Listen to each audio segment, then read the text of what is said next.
දැන් මේ ඔයාලගේ ඔළුවේ කොහොමත් හැමතිස්සෙම මේ කාලේ හරි වදයක් නේ ඉතුරු වෙලා තියෙන වැඩ හිර වෙලා තියෙන වැඩ හිතා ගන්න විදියට කරගන්න බැරි වුණ වැඩ ඊයේ කරන්න ඉඳලා බැරි වුණේ ඒවා ඊයේ කාලේ නාස්ති කරපු හිතේ අමාරු ඔය තියෙනවනේ ඔය ඉතින් මේ ලෙවල් වල අන්තිම මාස කීපය කියන්නේ ඒවා නෝමල් ඒවා නෝමල් කියලා හිතන නෝමල්ද කියලා ඉන්න එපා හරි ඒක මිසක් මම මේ බොරුවටනේ බය වෙලා තින්නේ කියලා එහෙම ඉන්න එපා අර ඒක කියන්නේ එක්තරා මට්ටමක ප්‍රෙෂර් එකක් ඕන මිනිස්සෙකුට වැඩ කරන්න ඒක ඕනකට වඩා වැඩි වුණාමත් වැඩ වෙන්නේ නැහැ ඕනකට වඩා අඩු වුණාමත් වැඩ වෙන්නේ නැහැ ඒක ප්‍රශස්ත අගයක් තියෙනවා කියන්නේ අපේ කාර්යක්ෂමතාවය වැඩි වෙන එක ඇත්තටම එහෙම එකක් තියෙනවා ඒක සාමාන්‍ය එක කතා බහ කරන දෙයක් මොකක් හරි වැඩක් කරනකොට අපිට එන පොඩි මානසික ආතතිය නැත්තම් ওই පොඩි ප්‍රෙෂර් ගතිය ස්ට්‍රෙස් ගතියයි අපේ වැඩේ කෙරෙන නොකරන ගතියයි මේ පැත්තේ තියෙන්නේ ප්‍රොඩක්ටිවිටි වගේ එකක් කියලා හිතනකො අපේ වැඩ කරන ඵලදායීතාවය කාර්යක්ෂමතාවය වගේ කියලා හිතන්න මේ පැත්තෙන් දින්න අපේ ඔළුවට වැටලා තියෙන අර පොඩි ප්‍රෙෂර් එක නිකන් බය හරි වැඩ කරේ නෑ කියන එක ගැන දෙන පසුතැවීම හරි මොකක් හරි එකක් සමහරක් ළමයි ඉන්න තමන් වැඩ කරපු නැති එක ගැන තමන් එක්ක තරහයි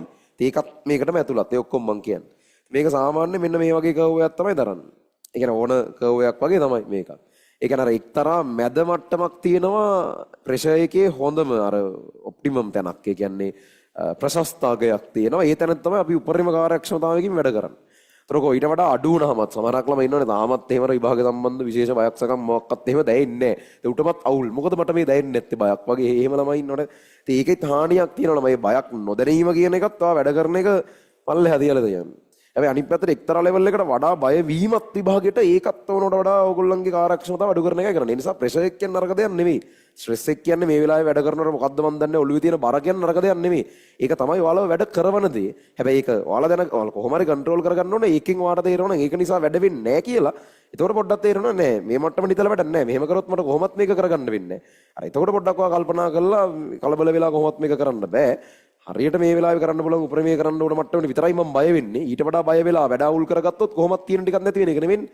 ඒ නිසා අර පොඩ බුද්ධිමත් ඒ වගේ තැනකදී හිතන්න ඕන. බුද්ධිමත් ඒක ගමන් තේරෙනවා. ඉතින් ඕනකට වඩා මේකට කලබල වුණා කියලා මොකක්වත් වෙනවද?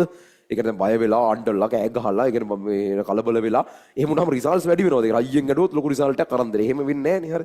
ඒ නිසා මේ ඒක පොඩ්ඩක් තේරුම් ගත්තට පස්සේ ඕගලන්ට ඕක කන්ට්‍රෝල් කරගන්න පුළුවන්. ඒ කියන්නේ බුද්ධිමත්ව හිතන්න. අර නිකම්ම ඉමෝෂන් එකට අදාළ වෙන්නේ නැතුව රැෂනලි හිතන්න. හරි දැන් හරි බය වෙලා දාරේ පරණ දේවල් දැන් ගොඩක් තියෙනවා තමයි. ඉතින් මොකෝ කරන්නේ? ඕක හිතේ තින්දියා කියලා මොකක්වත් වෙනවද? නෑනේ. ඉතින් දැන් ඉස්සරහට තියෙන එකක් හරි කරමු. මේක සිලබස් ටිකේ විරුණාට පස්සේ සති 5ක් හම්බ වෙනවා අපිට කොහොමද? ඒ සති 5යි ඔය බැරි වෙච්ච දෙයක් තියෙනවා නම් කරගමු.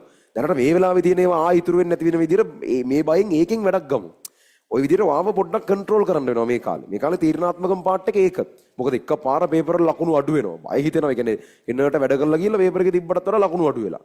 එන්න කලබලයක් එනවා ඒකත් එක්ක. එහෙම තමයි මේ කාලේ හැටි.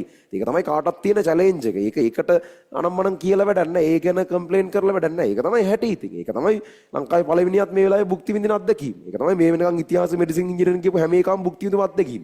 ඔයා මෙඩිසින් ඉංජිනේරින් යන්න සුදුසු වෙන්නේ ඔයාගේ අත්දැකීම භුක්ති විඳින්න ලෑස්ති නම් විතරයි.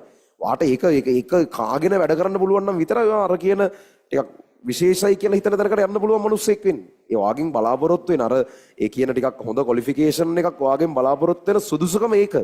ඔයාට පුළුවන් වෙන්න ඕනේ එහෙම ස්ට්‍රෙස් කන්ඩිෂන් එක වැඩ කරන්න. එහෙම බැයි නම් වෙන්න එපා කියලා කියන්නේ. මොකද මේක එහෙම තැනක්. මේක කියලා කියන්නේ ඒ ඔයාලා යන්න බලාපොරොත්තු වෙන වෘත්තීන් වගේ ගේම් සහගත වෘත්තීන් කියන්නේ එහෙම ප්‍රෙෂර් එකක් යටතේ වැඩ කරන්න වෙන තැන්. මේ ඔයාලා මයින්ඩ් එකට ඔයා ඒකට සුදුසු නැද්ද කියන එක මේ මැනෙන්නේ. මේ ප්‍රෙෂර් එක හැන්ඩල් කරන්න බැරි කෙනාට කොහොමත් ඒ ඕගොල්ලෝගේ අනාගතේ ඔයාලා යන වෘත්තීන් වල ඒ ප්‍රෙෂර් එක හැන්ඩල් කරන්න කොහොමත් බෑ. මේක බැරි නම්. ඒ නිසා මේක තමයි ටෙස්ට් එක. ඒ ලෙවල් වල තියෙන එකම ටෙස්ට් එක විභාග ටෙස්ට් එකම නෙවෙයි.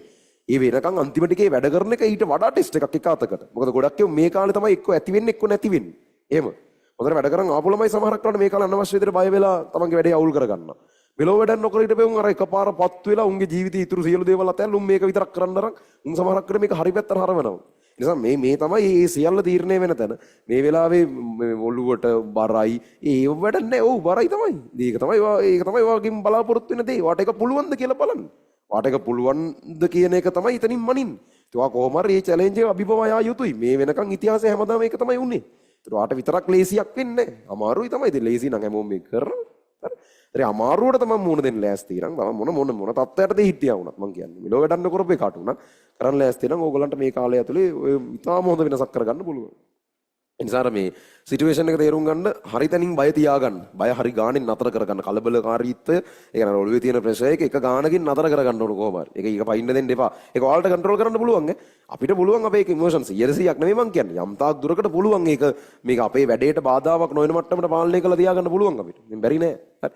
ඒතර එහෙම කරගෙන මේ කොහොම හරි උපරිම මට්ටමේ ආරක්ෂිතතාවයක් කියන මට්ටමට තමන්ව බය කරලා තියාගන්න ඕන. ඕනට වඩා අඩු කරගන්නත් එපා, වැඩි කරගන්නත් එපා. බැලන්ස් එක යා.